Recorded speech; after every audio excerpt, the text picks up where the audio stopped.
I kind of had it in the back of my head that okay, like maybe I shouldn't go into arts. It doesn't seem as important as all the other academic subjects. Loads of people were just like Kirpa, what are you doing? Like, are you serious? You're going to do optometry? Like, look at the talent that you have. Like, what are you actually thinking? Take a step back and say, like, am I doing this for myself or am I doing it for everybody else's validation? So that's when I started realizing, like, okay, I need to just do something that I like.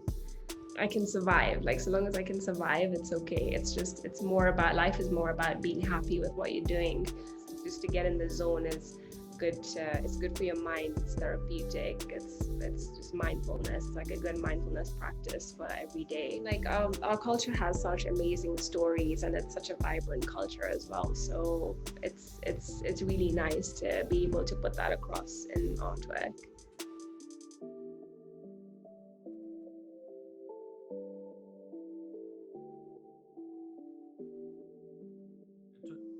Yeah. Welcome back to the KultureKast podcast. My guest today is an artist from Nairobi. Welcome, Kirpa Kaur Sehmi. How are you doing? Good, thank you. How are you? I'm good. I'm good. The way I like to start each and every podcast is basically like a bit of context behind the guest. Go take a trip down memory lane. What was your childhood like? What was your upbringing like? Give a bit of cultural context. Okay, so I was actually born in the UK, and just when I was like a few weeks old, I moved back here. So I've basically lived my whole life in Kenya. So down to from starting from kindergarten, I did kindergarten here. I did primary school here, high school. So yeah, it's been pretty good. It's a very kind of easygoing life here. So it's not really like the UK, like things work a little bit differently here. Yeah, yeah, I can imagine. But yeah, it's been really nice. I think people are very grounded here, so that's been a big part of my growing up and my childhood. And we just sort of, I mean, like my whole family lives here, so it's very nice to like be around them all the time. And there is actually, not many people know this, but there is actually a big Punjabi community here. Okay. So yeah, so it's been quite good in that sense where you're surrounded by that culture and also the African culture as well. So growing up, I've had influence of both of those, which has I think made me who I am today. But yeah, that's pretty much it. So at school, I was always just that one kid that would always get the art prizes, and it would just be like that's all I'd want to do at school.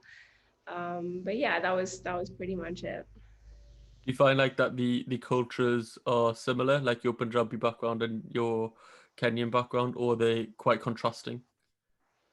Um, I think similar in some ways, in the sense like I think families are quite close, and everyone kind of like looks after each other, and yeah, it's pretty nice. It's a good mix, I think. Yeah, I'm pretty sure like I knew of like the Kenyan community just because you know like when the British Raj happened, and then everyone's going all over the place. Like obviously that's why a lot of Apane came to England, Canada. They're all like colonial countries. Pretty sure. Correct me if I'm wrong. Uganda also has like a big Sikh community. Yes, yeah. Yeah, I thought so. There's a few countries that I didn't even know. Like recently, Guyana, which is in the like South American country. Apparently, that has a big Punjabi community as well. Which until this podcast, I didn't really know that. Because I was speaking to a MMA fighter from New York, and his background was Guyanese and Jamaican, which it's really interesting that we were just getting shifted around. So there's Indians everywhere because we were like played like little pawns in a chessboard sort of thing. Exactly. And that's how it all started. I mean, like, that's how we got here. My great grandfather was actually involved in building the railway. Okay. That's how we got here. Yeah, like majority of us. Yeah. Yeah, it's really interesting when you look back into history, and it is really cool. Like getting into art, my first introduction to like when I started actually like sort of looking at art a bit more closely was at GCSE history level. So like over here, like when you do your GCSEs, there was this one guy called David Lowe, I think his name was. And it was around like the Churchill era, Second World War, and that. And you remember like the old cartoons that you get in newspapers. Yeah, like the He caricatures.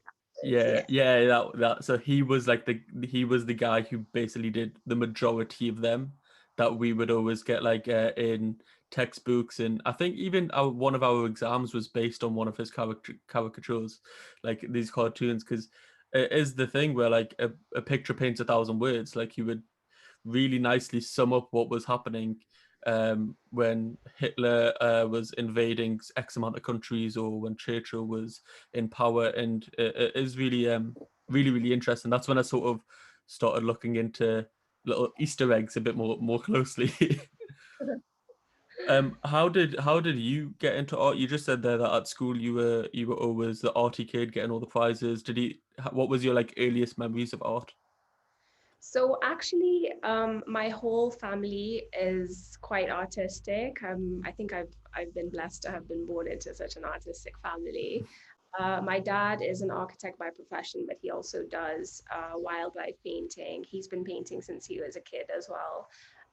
So I think growing up, I've always just been surrounded by that and influenced by that as well. So it would be like on weekends if my dad's sitting in the dining room like doing a watercolor painting or something. I just remember sitting there with him, watching him, and learning from him.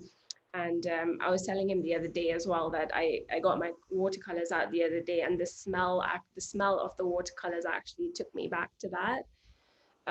So it just reminded me of that, and it was yeah, a really good memory of just sitting there and just be. It's just therapeutic. I remember it always being therapeutic watching him paint. And then we've also got so my aunt is actually a stained glass artist as well. So I would actually between school like summers and stuff, I'd go and spend my time there and help her do some designs or help fabricate the work as well. So in that sense, like it's art has always just been a part of my life.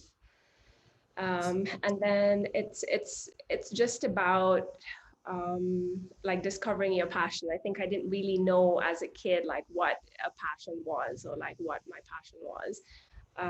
And how I got into it was I so in my school it was very like they didn't really pay much attention to art, so art was always that one subject that you just take if you have like an empty slot or something, or the art room would be like the place everyone goes to Skype their lessons. So it was kind of like that. Art wasn't really given much importance, so Mhm. I kind of had it in the back of my head that okay, like maybe I shouldn't go into arts. It doesn't seem as important as all the other academic subjects. So what I did was I kind of like threw myself into the academic side, and I did really well in my subjects. And I actually went on to university to do optometry. Cool.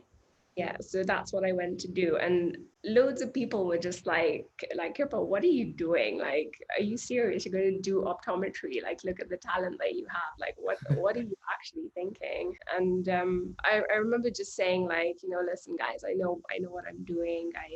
I can have this as a job and then have like art as a hobby. So that was my intention. Um, but then when I went on to do optometry at uni, it just didn't work out for me, obviously. So like it was just like, what am I doing here? I had so many moments where I just like I just want to leave. I'm not happy. Yeah, so that's why I left, and then I came back to Nairobi, and I decided to go into something that I enjoyed. So that's when I started realizing like, okay, I need to just do something that I like, which was art at the time. So I went into graphics. Then I did graphic design, sailed through that, loved it, made the most amazing friends, and had it was literally just like the time of my life doing that because it allowed me to get back into the arts as well. So it gave me time. So I'd incorporate them into my projects or like have more time to do artwork, and I just slowly started getting back into it like that. And I was just a different person. So yeah, that's how I got into it. Yeah, it's always like one of the first subjects to go, isn't it, art? Because like most countries, I think in America as well, like when you hear of like cutting funding in schools, they always seem to the art department's the first place to cut. But and then obviously it has a big effects on kids. Like obviously not just yourself, but I imagine a lot of other people seeing that sort of dynamic would basically assume that it's not as important because it's not getting the amount of funding. And then obviously for well, I don't think this would be for yourself, but a lot of families probably discourage the kids from doing them sort of subjects because it's more like you can do it as a hobby, like you said, and go down more of a quote unquote serious or secure sort of income type route. But when you see the paintings that you produce, honestly, I'm very, very happy that you sacked off optometry. Thanks.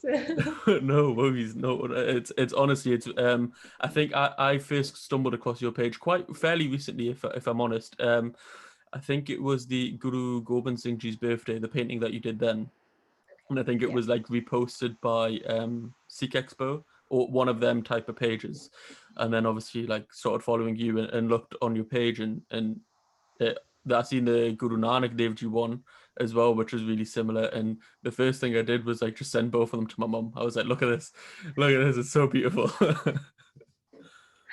Oh.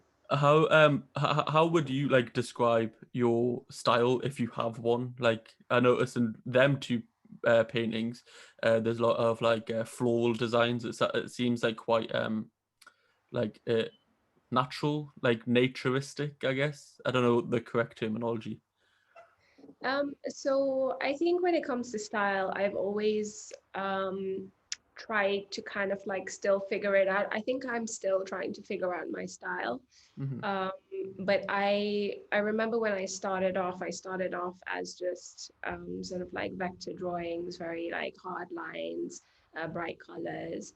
And there was like a style going on. So I would stick to that because in my head, I was just like, okay, artists have a style. I have to have a style.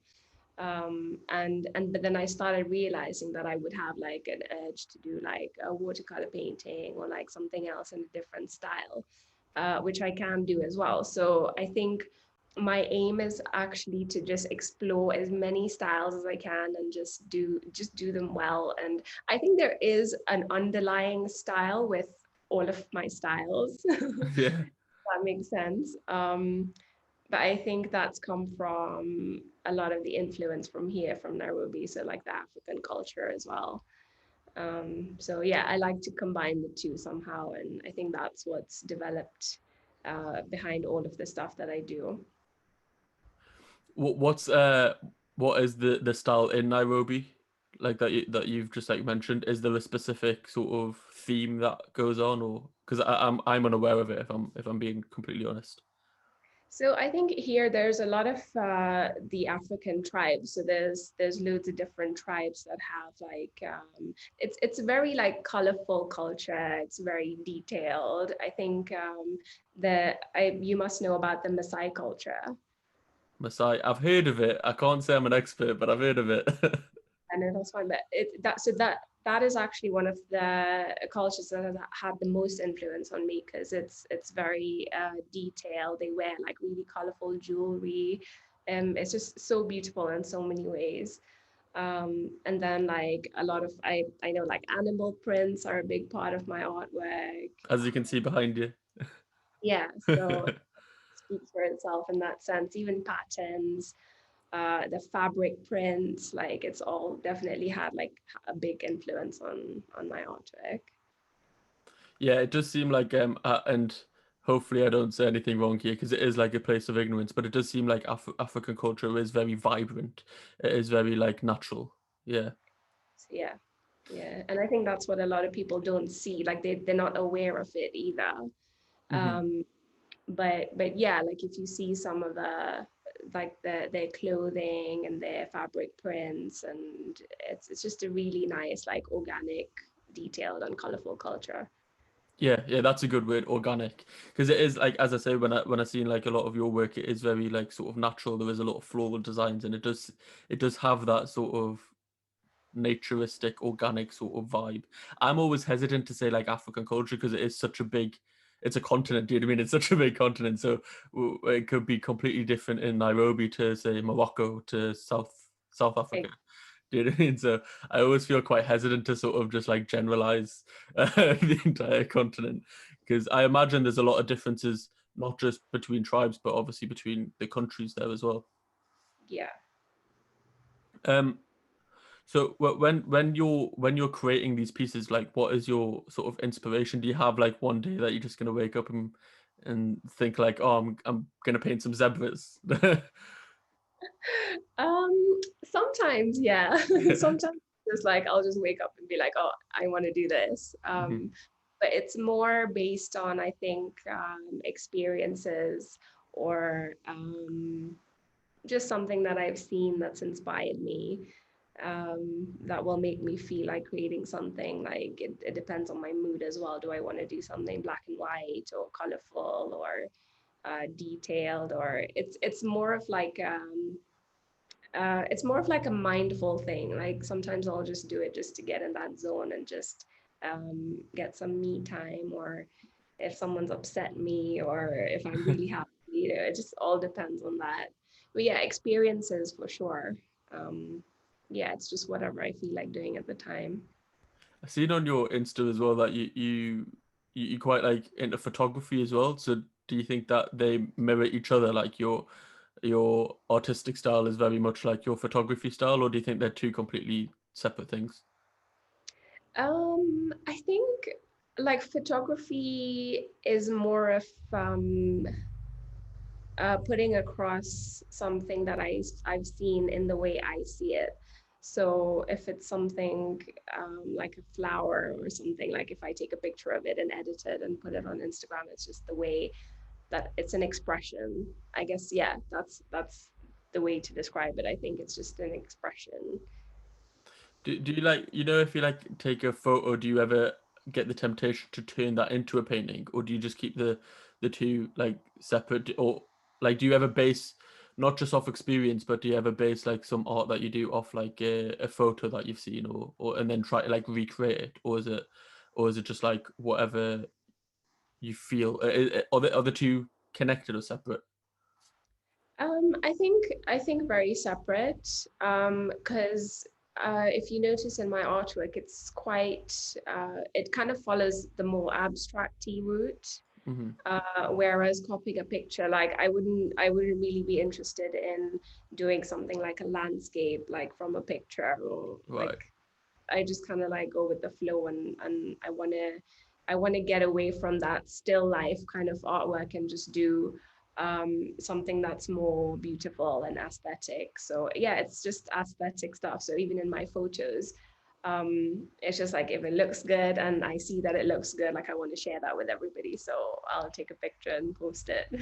Yeah, well, that's literally it. Like that's why I like art so much, is because you on Instagram especially, like where a lot of artists are, and rightly so. It's when you see something that's not like a meme. Do you know what I mean? And it actually just makes you stop and actually appreciate something.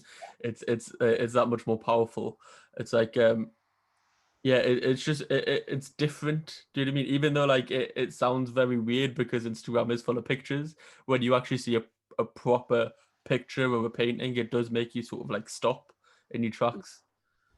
Yeah, and I think that's another thing as well. I think some people out there expect like the closer your artwork is to looking real, the better you are. Mhm. But I believe that a painting should look like a painting, like it should look like artwork. It should be in the way that you see it or the way you want to express it. It shouldn't have to look exactly like a picture.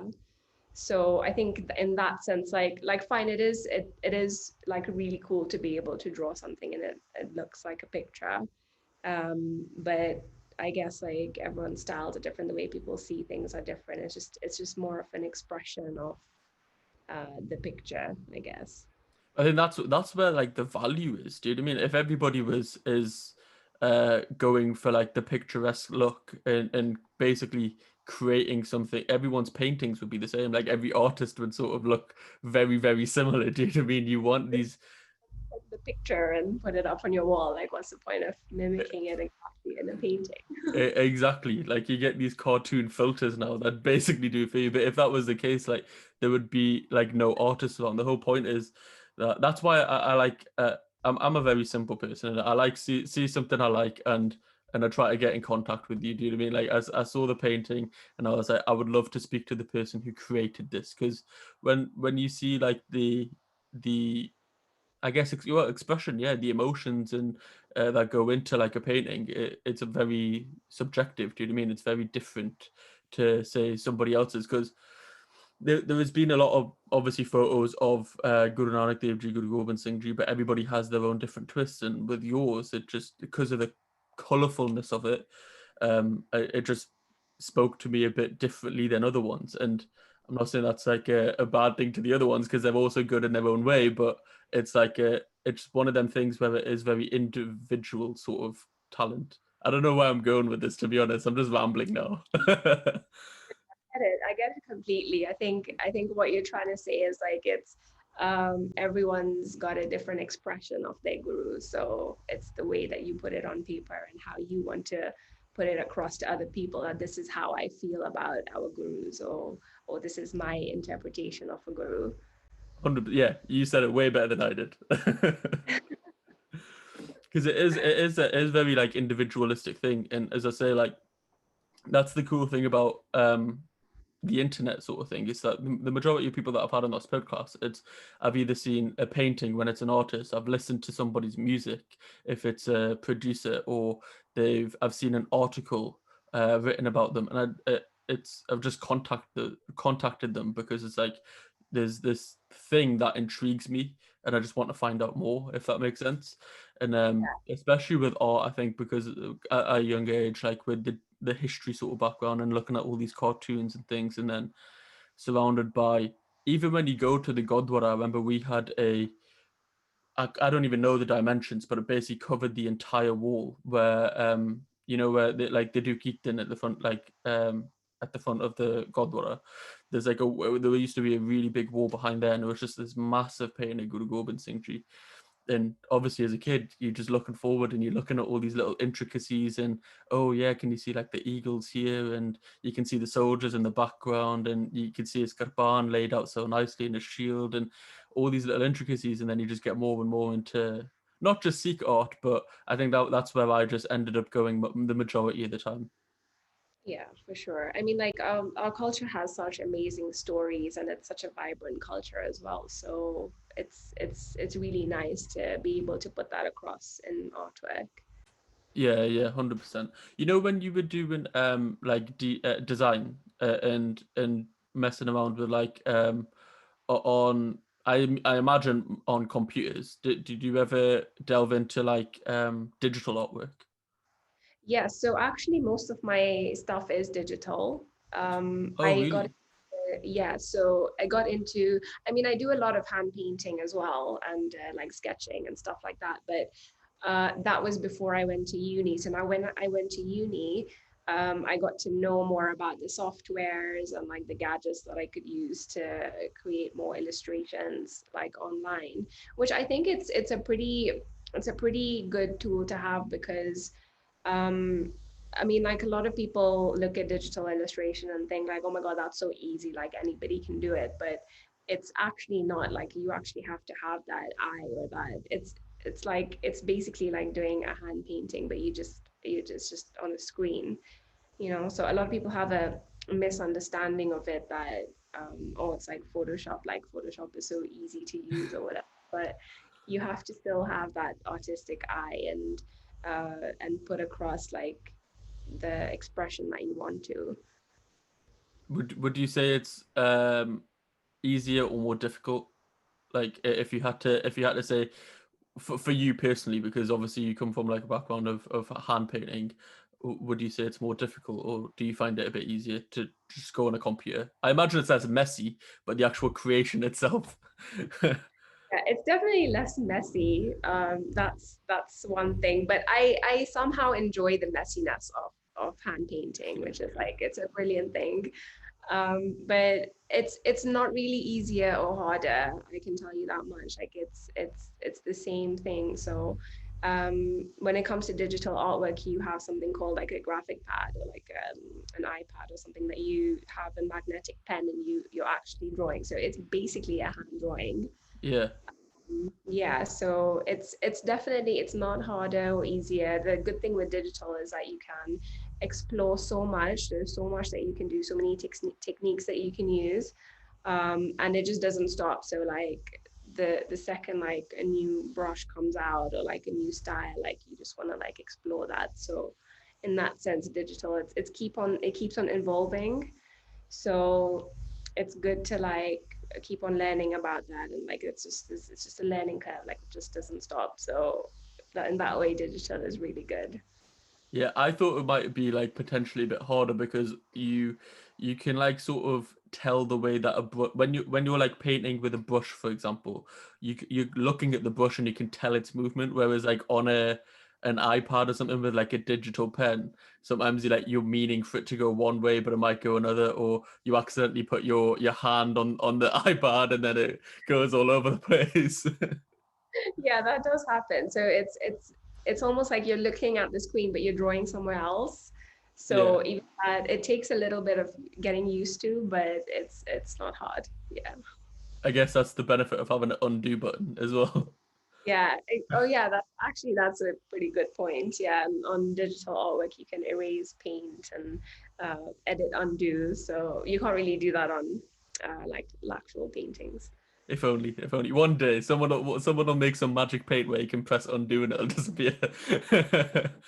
um, you mentioned there like it's always evolving as well. Like obviously, new updates will be coming out. Technology. How does that make it easy? Is it just different techniques?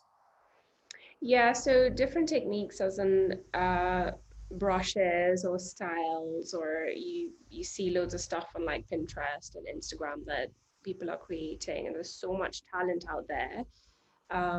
If you see something you like and you just want to like recreate it, or like do the same style but in your own, add your own twist to it, that's where the inspiration kind of strikes, and then you get online and look for a way to do that, or like is there a way to do like a watercolor painting online, or like a sketchy kind of thing. So there's so many brushes and stuff that you can download out there that are pretty close to like a pencil line or a pen line or a paintbrush, you know. So it's like that. It's like it's very vast, and there's so much variety out there. Yeah, like when I'm on Instagram and like TikTok with the reels and things, I constantly get fed these like because I have like an interest in photography a bit. So like all these different photography styles of like people doing things with aperture and or just like how to create really nice transitions and things like that. Because like I'm interested in it, that's all I see. I'm guessing with yourself, if you're interested or not, do you see a lot more different styles of art and then just try to like figure out what they're doing and then get inspiration from it? Yeah, exactly. So that's where my whole like style thing comes in again. Like that's where I don't like to limit myself to one style. There's so much out there that you can, it's not, for me as an artist, it's not really about the style, it's more about what expression you're putting across. So what kind of style goes with what you want to say in a painting. So like is it going to be more of a sketchy vibe, is it going to be more of like a pen, like, you know, it's just it just goes somehow in what you want to say behind the artwork. Is there any like times where you've been like really really angry, created an artwork and you're like this is too aggressive, I can't show anybody this? Yeah, there's been stuff I haven't shown people. More so, I remember in school actually, I created some quite like angry pieces, but that was part of my whole exam. Oh, so that was for an exam. For an exam, yeah. I don't. I mean, like, I never like posted pictures or anything like that. I was just like, okay, here you go. This is my angry piece, and submitted it as my exam, and that was it. But yeah, there's been a couple of like things that I've wanted to do that I can't really express or like show anyone, but I'll just keep it to myself. There is that, like, probably is a benefit as well of having that sort of privacy, like having your own sort of your own like private collection just for you, if that makes sense. Not everything has to be posted online. It's like a with journal, like Yeah. it's like writing, so it's the same thing. Yeah. Yeah, I was speaking to I've had quite a few fitness guests on as well, and like bodybuilders things, and one of them said like it's sort of for him the gym is like meditation, because like when you're going to do like a lift, for example, and it's a really heavy lift, for example like a squat, when you're in the squat, your mind is not thinking about anything else other than lifting that bar back up, which is basically meditation, like just emptying your mind and having one sole focus. Do you feel like that when you're in your art vibe and you're creating something, just as it's like a getaway and it's your sort of own sort of form of meditation? Yeah, definitely. I think that's the biggest thing about having your passion, even as a career. Like it's a constant. You're just in the zone. I would say like it's just to get in the zone is good. It's good for your mind. It's therapeutic. It's just mindfulness. It's like a good mindfulness practice for every day.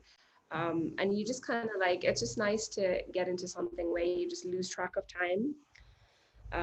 So it's like hours and hours will go by and you've done something and then you just like feel really good after. It doesn't matter if you've created a masterpiece or, like something that doesn't really look great. It's the fact that you've done it and expressed yourself, which is, it's very healthy.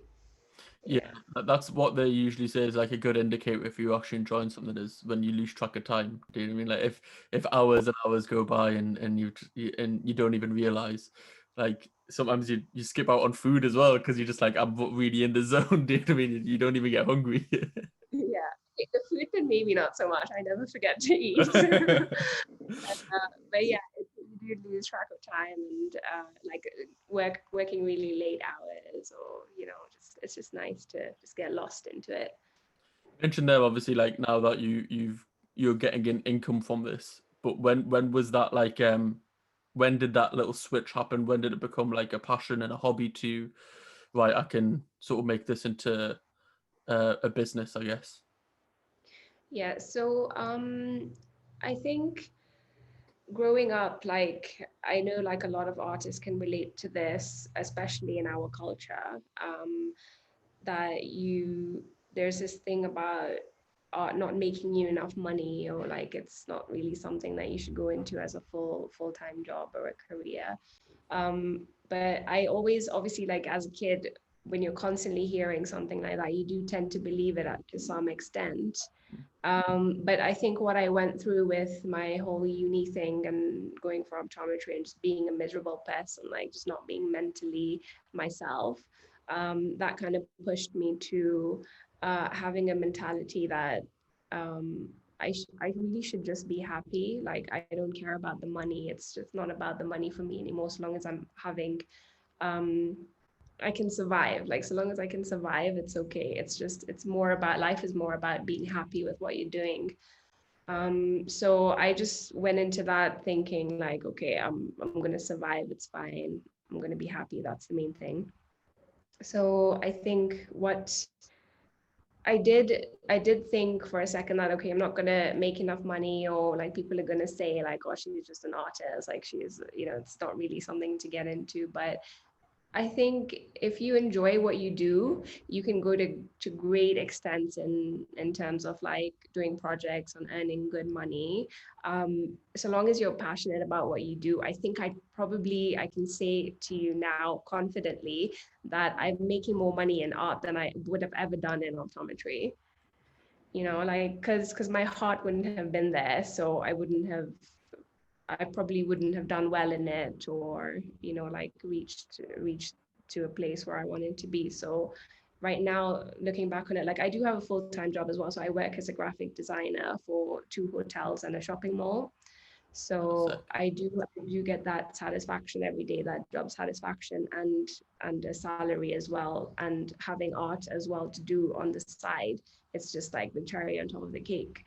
So like I can't complain. So I think in like that way, if you enjoy what you do, that is where you'll make the most money Yeah, definitely. Like I and be feel, happy. yeah, I feel like what happens is not for everybody, but some people get sort of attracted to being good at something, so that gives them the enjoyment where they're not actually enjoying the actual thing themselves. Like if somebody keeps on reinforcing you saying, oh yeah, you're really good at this, then some people can sort of get misled down a road that, oh yeah, I must be enjoying this because everybody's saying I'm good at this. But then are you enjoying what you're doing, or are you enjoying this positive reinforcement sort of thing? Yeah, yeah. I feel like we're given talents for a reason. Hmm. So like I know like each and every person on this earth like is unique and has their own talents and are good at something or the other in their own way. So I genuinely feel like that has something to do with your life purpose. So whatever talent that you have and you explore it and you can do amazing things with it, like help people, just to help yourself as well. But yeah, I think it's very rare if you don't enjoy what you're good at. But I mean, like it is in some cases, like people do have that, but yeah, it is important to enjoy it at the same time as being good at it. Yeah, no, I meant more so like in the fact that like, so say when you're getting into optometry, for example, and you go to university and everybody's saying, oh, and you're acing all your exams and everyone's saying, oh, you're really good at this. But then when something tough happens, or like when the grades aren't going your way, or you go through like a I don't know, like a specific topic of optometry that you don't really understand, that's sort of when you realize, actually, am I enjoying optometry, or am I enjoying everybody telling me I'm good at optometry? Do you know what I mean? Like when you realize that um, I actually like the adulation more than I like the topic, I think that's when you can sort of remove yourself and think, do I actually like this as a whole? And then obviously you can go to what you genuinely do like.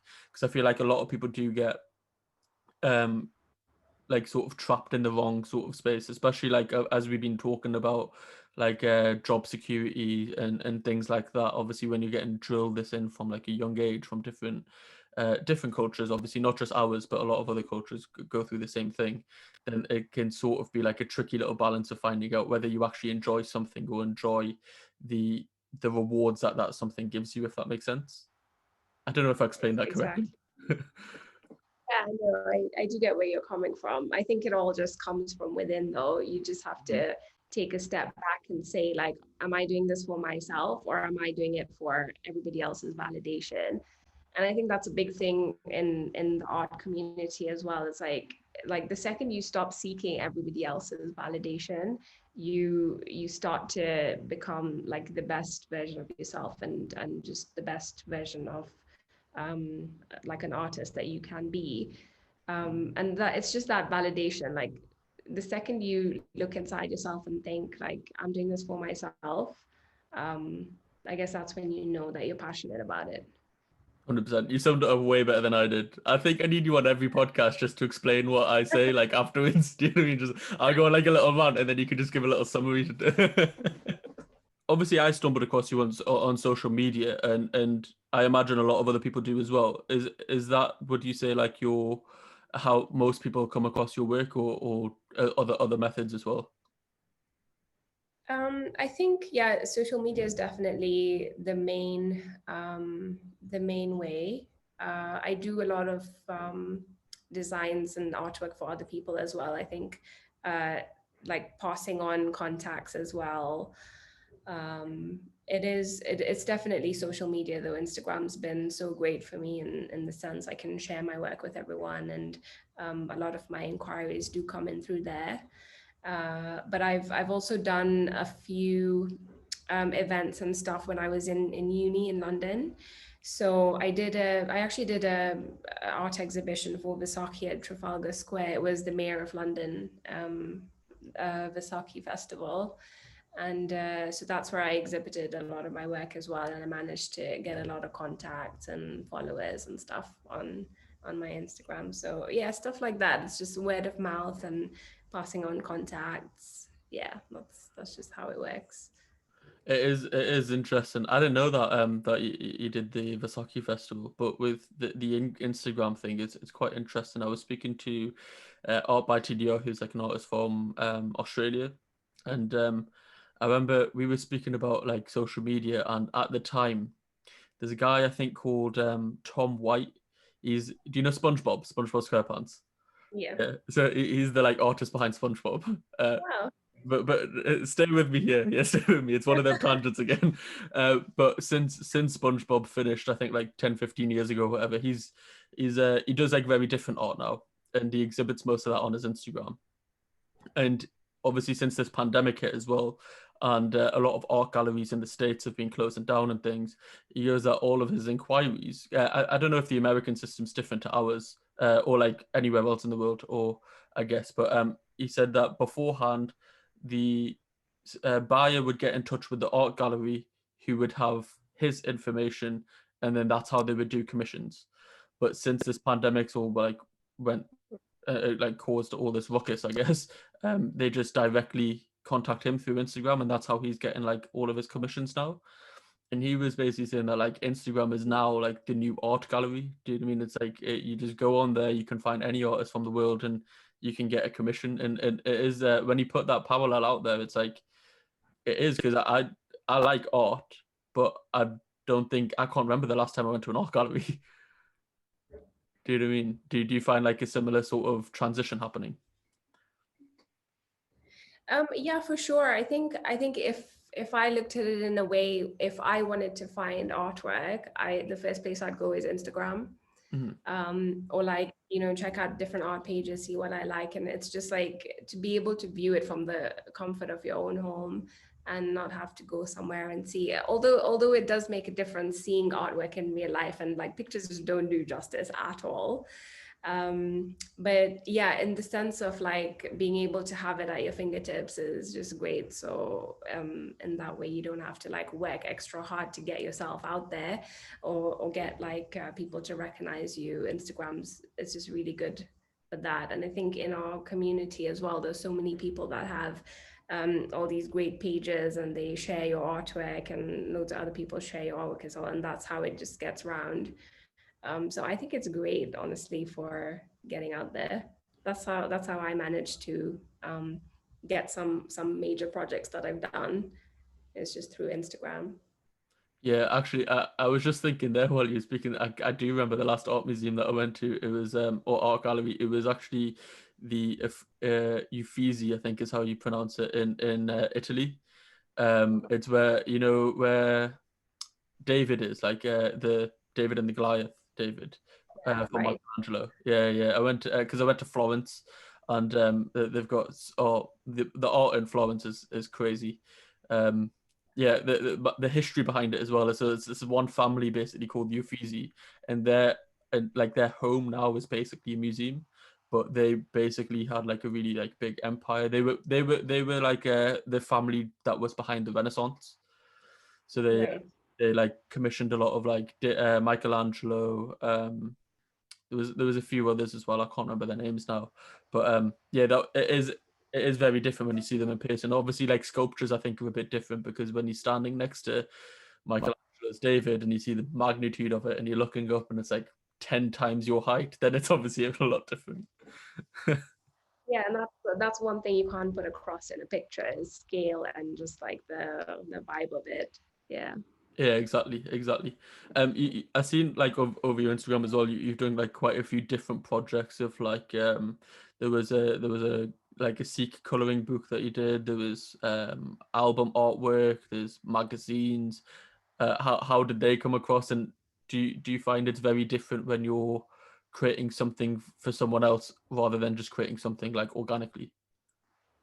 I think the projects that I've come across through Instagram are they've let me kind of like bring my own style into it. So it wouldn't really mean I'm changing how I do something just for the project. So for example, the coloring book had um, like 5 different artists in it, and everyone did their own styles. I think that's what brought the beauty into the book.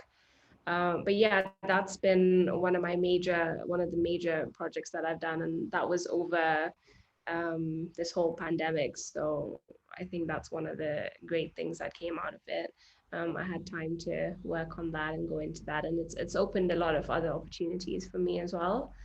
Um, and I think that one came out at the right time because it's like a mindful book. Like it's for um, people with like mental problems or mental issues, like people who are suffering from mental health, and it's just something mindful to do during this time, just to like calm yourself down. And so it's there's a lot of intention behind these projects. So I don't really like to take on projects that just have no meaning. Like I'll just like I'll think like, how can I make my mark or make a difference to the world or to anyone with my artwork. Um, so yeah, that's the main incentive behind all my projects. You It's have just like to a help little a people. checklist that you like. If it ticks these certain boxes, then I'm in. Like if it's something I'm passionate about and it makes a difference. Not really a checklist, but just like how I can help, like how I can put my mark, I can put my mark out there and get all these projects done that actually have a motive behind them. Yeah, it makes sense. Makes sense. You were saying about like the tight knit sort of community of like South Asian artists. I see like on your Instagram, Inquisitive came to visit you in Kenya as well. I think. Is that something that you find is like a sort of tight knit community? Does everyone like try to support each other in that community? Yeah, definitely. I think I've I've come across a lot of artists on Instagram that I admire a lot, and I've had conversations with them about how to start up, how to create a business out of it, what I should be charging people, writing up contracts, stuff like that. I've had a lot of help from a lot of artists through Instagram that I've not even actually met yet.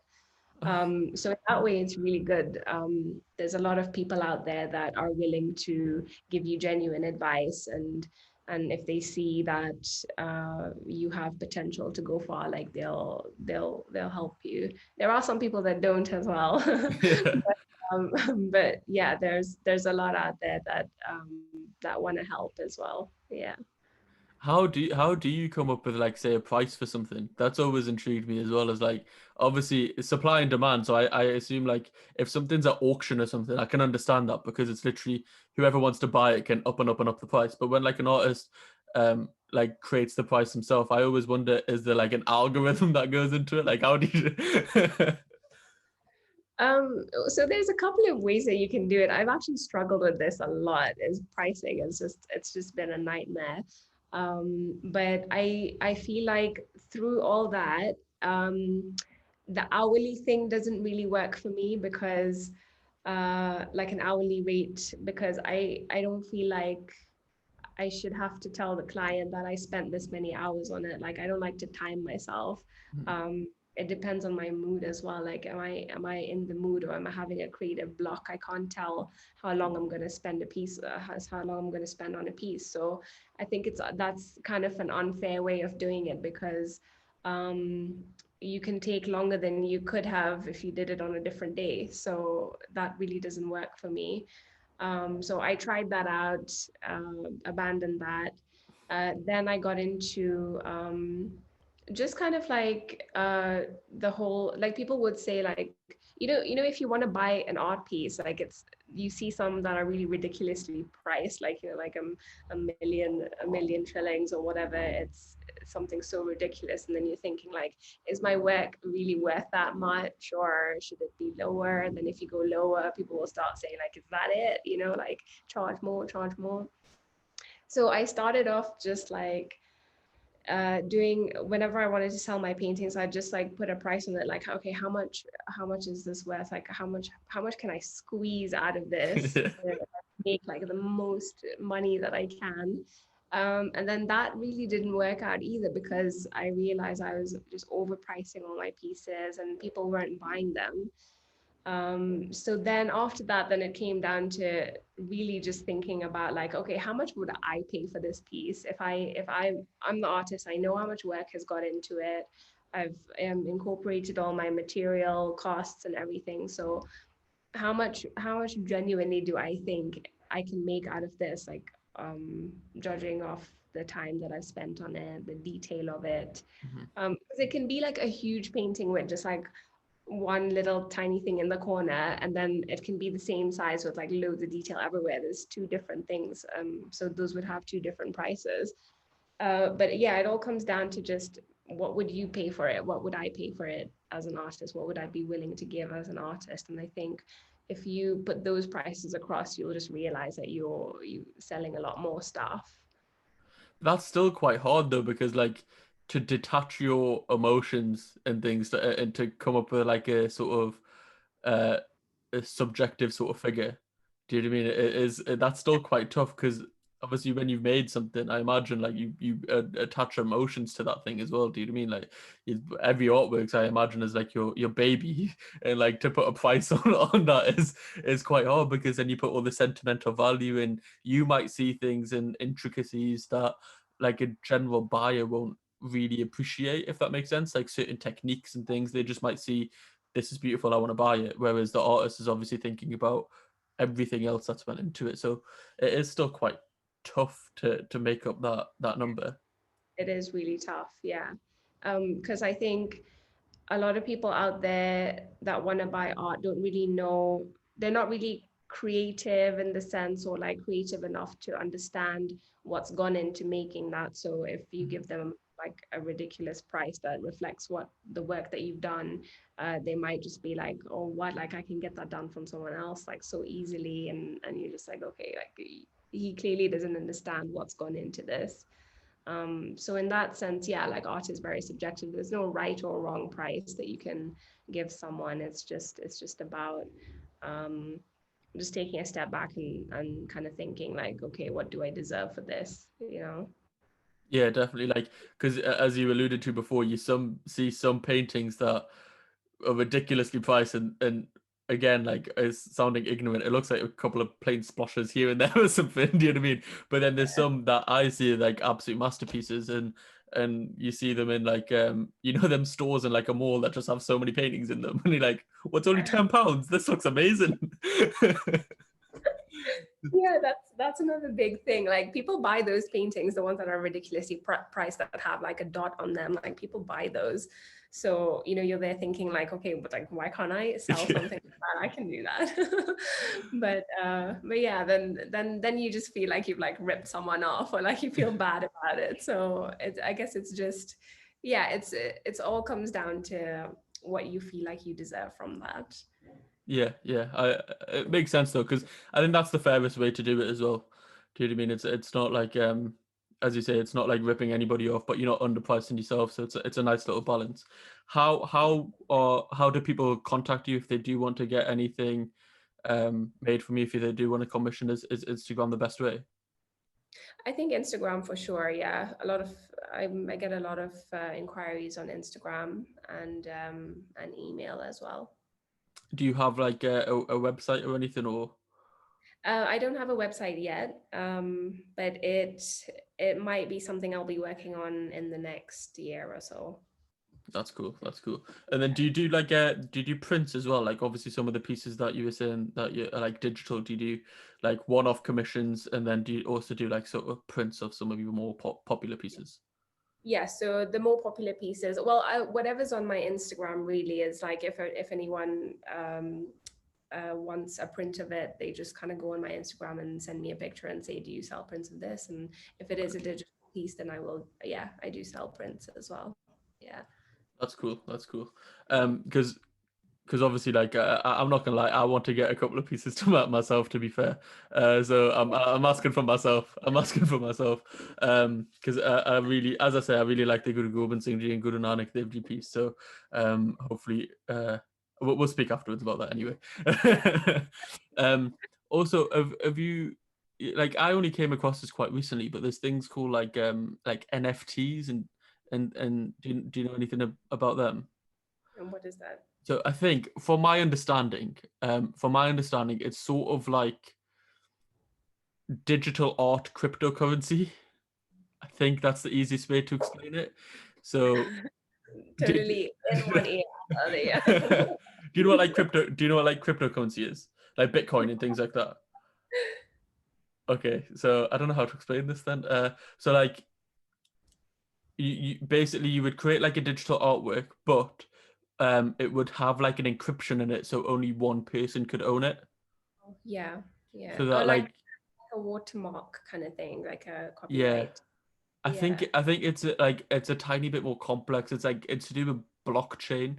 So if you get like basically if somebody purchased it off you, Mhm. it's now like in this blockchain, which means that everybody would get like a notification essentially that this person now owns that piece. It's not like replicable. Yeah, So like I've seen like a few things. Obviously, during this pandemic, everyone's going a bit like crazy into different markets and things are booming and spiking and things. And it seems to me like that it could be like a potential future way for art to be transferred. yeah. But I thought I'd mention it just to see if you knew what was going on in that space. No, it's actually good that you mentioned it. I'm definitely going to look into that because I have had incidences where I've sent my files to printers and they've sold them without my permission. Yeah. So that's why I don't do that. So it's like if someone wants a print, I'll make sure I do it with someone that I trust, and I make sure somebody's gone and like picked up the print or like handled the print or seen the print before it's got out. Mhm. So yeah, it's good that you mentioned that. Thanks. Yeah, I no worries. I think it is like it's really beneficial for the artist, but also the buyer as well. I think that the people like sort of behind it, I think, are the buyers because they're spending. I think it is one of them cases where they're spending millions on pieces, but then they're getting, like so many copies that are getting sold down the market for again like £10 or something. So they want to like keep their price really high, but yeah, it's interesting how like the future will shape with obviously like the obviously like technology and art sort of merging more and more. It's interesting, very interesting, as well as this conversation. This conversation for me has been really cool. But what I like to do at the end of each podcast, if it's okay with you, is we'll do some quick fire questions. So basically, I ask every guest the same 5 questions.